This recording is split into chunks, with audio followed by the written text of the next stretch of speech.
La física mecánica y la mecánica de fluidos. Ya en el siglo V antes de Cristo, Heráclito decía que la característica del ser era el movimiento, contrario a lo que pensaba Parménides, un contemporáneo suyo, que decía que lo que definía el ser era la quietud. La física mecánica estudia el movimiento o la quietud de partículas o de masas en un medio elástico o en el vacío. Entonces, para estudiar la mecánica necesitamos estudiar estos 15 temas, comenzando por estos 5 que podemos llamar básicos, o sea, de una física o fundamental o de fundamentos, luego sobre las aplicaciones y luego sobre el movimiento rotacional y traslacional y finalmente sobre la mecánica de fluidos. Para iniciar entonces debemos entender que la física, no solo la mecánica sino la física en general, habla de magnitudes y de cómo medir estas magnitudes o calcularlas. Las magnitudes pueden ser escalares o vectoriales. Para medirlas entonces utilizamos instrumentos y para calcularlas fórmulas. El movimiento puede darse en una sola dimensión, entonces hablamos de la cinemática y hablamos del movimiento rectilíneo uniforme, o sea, con velocidad constante, y el movimiento rectilíneo uniformemente variado, o sea, con velocidad variable y aceleración constante. El tema de vectores entonces es importante, porque hay unas magnitudes en física que son de carácter vectorial, es decir, que tienen magnitud, dirección y sentido. Entonces debemos entender los vectores para poder entender estas magnitudes. Entonces vemos suma de vectores, el producto punto de vectores y el producto cruz de vectores. El producto punto es un escalar y el producto cruz es otro vector perpendicular a la superficie que contiene los vectores. El movimiento también se puede dar en dos dimensiones. Este movimiento puede hacer referencia a el movimiento de proyectiles y al movimiento parabólico. El movimiento parabólico se divide en dos movimientos, uno horizontal, que es rectilíneo uniforme, y uno vertical de subida y bajada, que es un movimiento rectilíneo uniformemente variado, es decir, que tiene aceleración constante, que sería la de la gravedad. Entonces, la posición, la velocidad y la aceleración que se describirían en cinemática estarían en dos dimensiones. Igual podemos llegar a 3 dimensiones para definirlo. El quinto entonces ya sale de la descripción del movimiento que hacía la cinemática y entra a la explicación. Newton da 3 leyes que llama. La primera, la ley de la inercia, que dice que un cuerpo se mantiene en quietud, o mejor, la inercia es la tendencia que tiene un cuerpo a mantenerse en quietud o en movimiento con velocidad constante y en línea recta. La segunda ley, que es la fuerza neta, explica el cambio en el movimiento. O sea que la fuerza neta es el cambio del movimiento en un cuerpo en un tiempo. Y la tercera ley de Newton, que son las fuerzas de acción y reacción, que dice que si un objeto aplica una fuerza sobre otro objeto, experimenta por parte de este una fuerza igual y de sentido contrario. Una aplicación de la segunda ley de Newton es el movimiento circular. El movimiento circular puede ser de carácter uniforme, o sea que el cuerpo está describiendo circunferencias con velocidad constante. Este cuerpo experimenta una fuerza centrípeta dirigida hacia el centro de la trayectoria. Si el cuerpo es uniforme, si el movimiento no es uniforme, entonces hablamos de que la velocidad en el giro no es constante. Es decir, que experimenta, además de aceleración centrípeta, una aceleración tangencial que mostraría el cambio en la velocidad tangente al movimiento. La fuerza neta en el movimiento circular es equivalente a la masa por la aceleración centrípeta, cuando hablamos de la fuerza que jala hacia el interior de la trayectoria.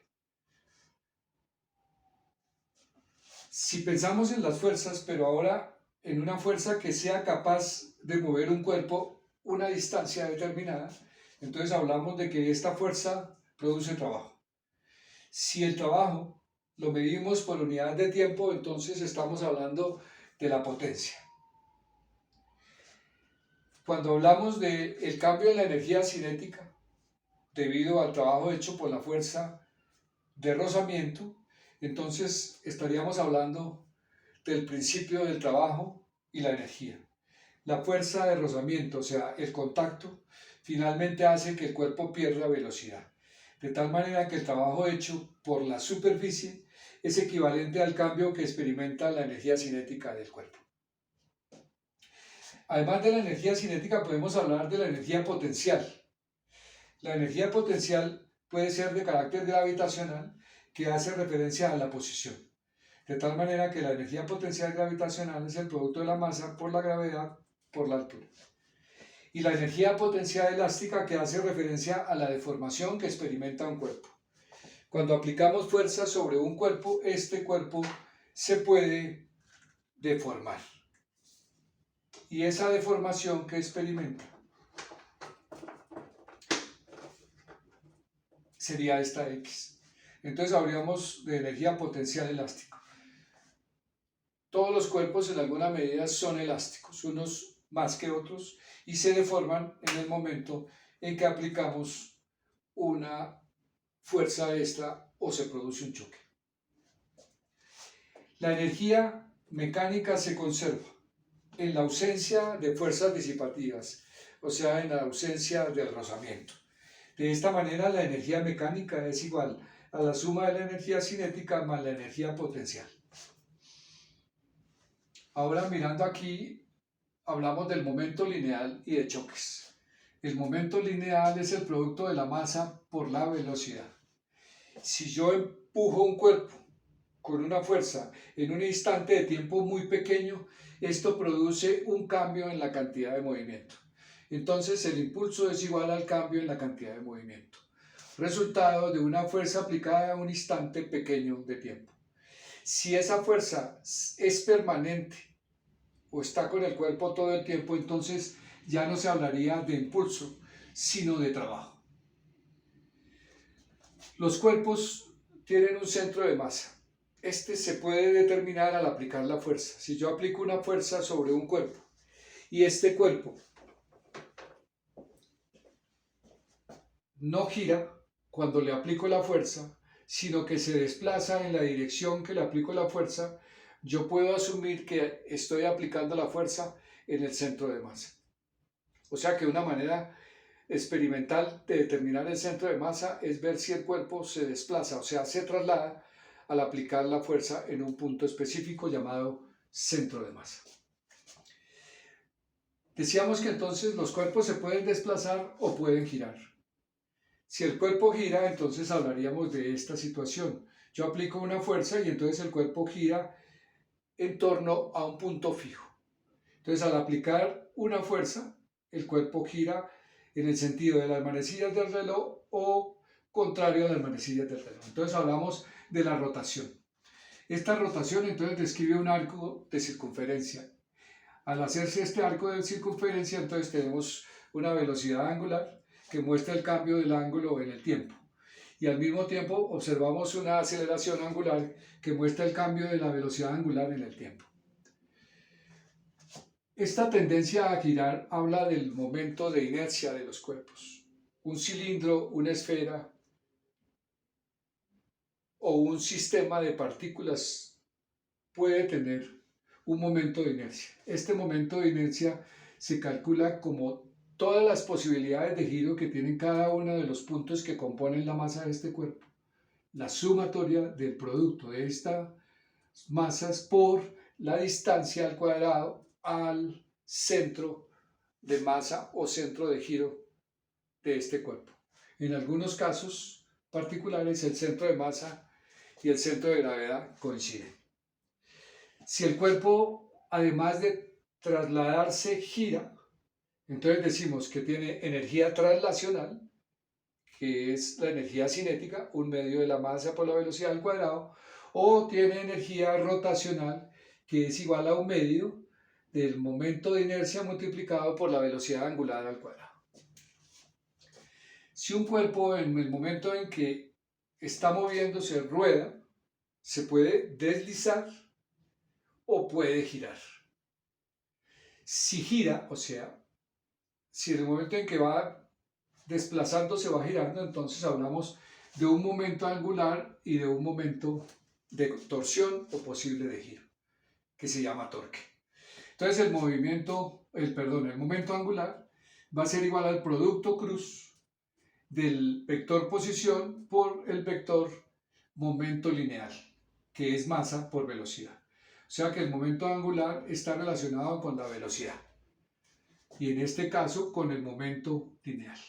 Mientras que el torque o la posibilidad de giro es el producto cruz de la posición multiplicado por la fuerza aplicada. El torque es equivalente a la derivada del momento angular en función del tiempo. Y el momento angular es equivalente al momento de inercia multiplicado por la velocidad angular. Así como en los casos anteriores, desde el 9 hasta el 11 y otros puntos anteriores, hablábamos de que el cuerpo se traslada y rota.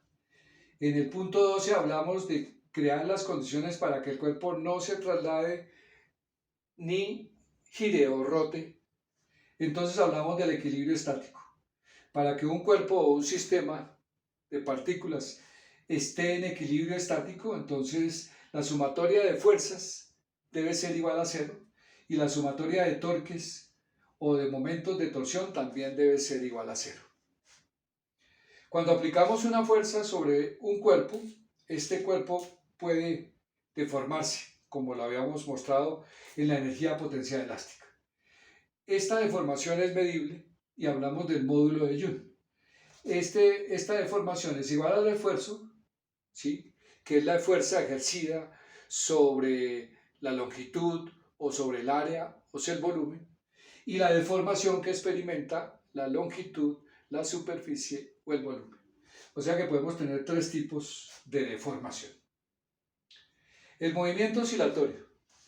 El péndulo es un movimiento oscilatorio. Un péndulo simple, cuando colgamos a una masa de una cuerda y la movemos de su posición de equilibrio, vemos que ésta va y viene con respecto a la posición de equilibrio. Eso es un movimiento oscilatorio, que también hace referencia a las ondas. Las ondas vibran de manera transversal o de manera longitudinal.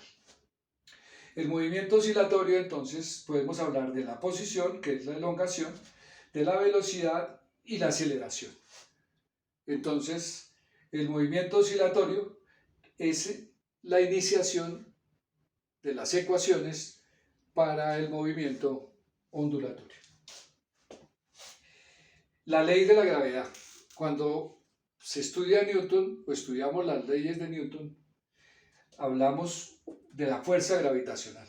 Newton dice que la fuerza que se experimenta entre dos masas es igual al producto de estas dos masas dividido por la distancia que los separa al cuadrado. G es la constante de gravitación universal. Pero esa fuerza gravitacional también es igual al peso. Es decir, que la fuerza gravitacional se refleja en el peso de los cuerpos. Una manera para complementar y ampliar las leyes de Newton son las leyes de Kepler. Una de estas explica cómo las trayectorias que describen los objetos, en el caso particular de los planetas, no es una circunferencia, sino una elipse. Y hablamos entonces del campo gravitacional. El campo gravitacional en la Tierra es igual al valor de G. Y el valor de G es igual a la fuerza gravitacional dividido entre la masa. Es de carácter negativo porque está dirigido hacia abajo, hacia el centro de la Tierra. Y finalmente entonces la mecánica de fluidos, el movimiento o la quietud en un fluido o sobre un fluido. Para eso entonces iniciamos definiendo la presión de los óleos que es fuerza dividido por área, para seguir a la presión dentro de un fluido, que es igual a la presión inicial o externa, que podría ser la atmosférica, más el producto de la densidad por la gravedad por la altura, que sería ya en el fluido como tal. Tenemos el principio de Pascal, que habla de que cualquier cambio o modificación que se haga en la presión sobre un fluido, este cambio se distribuye con la misma intensidad en todos los puntos del fluido. Y el principio de Arquímedes, que habla de la flotación, el hundimiento de cuerpos en un fluido. Dice Arquímedes que un cuerpo se hunde en un fluido cuando el peso del objeto en el fluido flota, cuando el peso del cuerpo en el fluido es equivalente al peso del líquido desalojado, y se hunde en el fluido cuando el volumen del cuerpo introducido es igual al volumen del cuerpo desalojado. Cuando hablamos de continuidad, hablamos de fluidos dentro de una tubería, diciendo que la cantidad de masa que fluye dentro del tubo se mantiene constante cada instante de tiempo.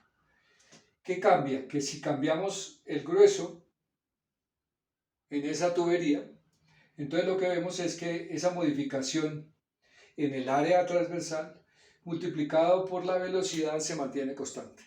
De tal manera que el área y la velocidad del fluido en ese momento son inversamente proporcionales. A mayor área, menor velocidad, y a menor área, mayor velocidad. Y eso es una constante. Y finalmente el principio de Bernoulli, que nos explica el vuelo de los aviones, dice que la presión de un fluido más la energía cinética de este por unidad de volumen más la energía potencial gravitacional por unidad de volumen de este fluido se mantiene constante. Bueno, de esta manera entonces vimos los 15 temas que hacen referencia a la física mecánica y la mecánica de fluidos.